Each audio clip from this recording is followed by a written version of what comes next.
సంవత్సరాల క్రితము నుండి ఉన్నటువంటి చరిత్ర శ్రీ మల్లికార్జున స్వామివారిది. అప్పుడు శ్రీశైలం నుండి ఆయన బయలుదేరి ఇంద్రకీలాద్రి అనే పర్వతం అనగా ఈనాడు కొమరవెల్లి కొండ, ఆ బండ సొరికలో వెలిసి ఉన్నాడు.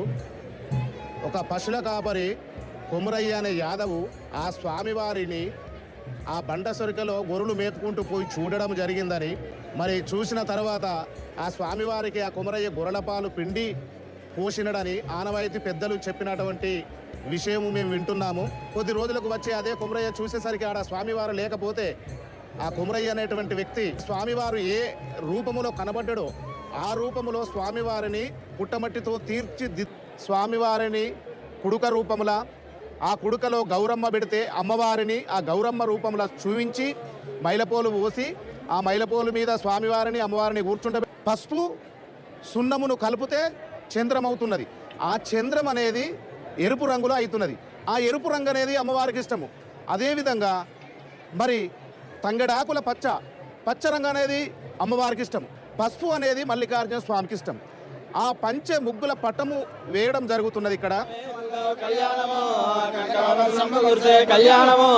కళ్యాణమే శుభ కళ్యాణము మల్లు మేడాల దేవి కళ్యాణము,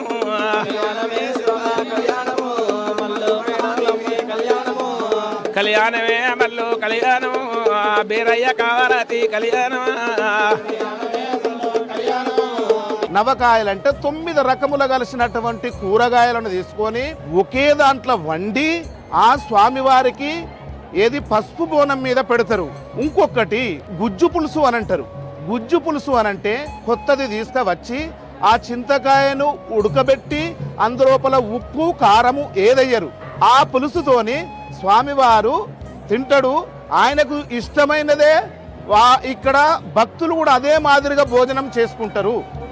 ఆ మాదిరిగా భోజనం చేసుకుంటే వాళ్ళ కోరికలు నెరవేరుతున్నాయి. కొంతమంది వారి వారి గొర్రెల పాలు వారి వారి ఆవుల పాలు తీసుకొని ఇక్కడికి పెరుగుగా చేసుకొని సల్లబాండవ తీసుకువచ్చి దాన్ని సల్లగా చేసి ఆ సల్లకుండను పూజించి నెత్తిలో పెట్టుకొని ఆ సల్లబాండవను గంగరేగు చెట్టు చుట్టూ తిరిగి ఆ చెట్టు కాడ కూసుండి అందరూ ఆ సల్లబాండవతోని ఒక్క పొద్దులు ఇస్తారు.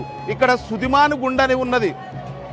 ఆ స్వామివారు ఎవరి మీనైతే మైసోగుతారో వారు ఆ సుదిమాను గుండు ఎక్కుతారనే హానమైతున్నది.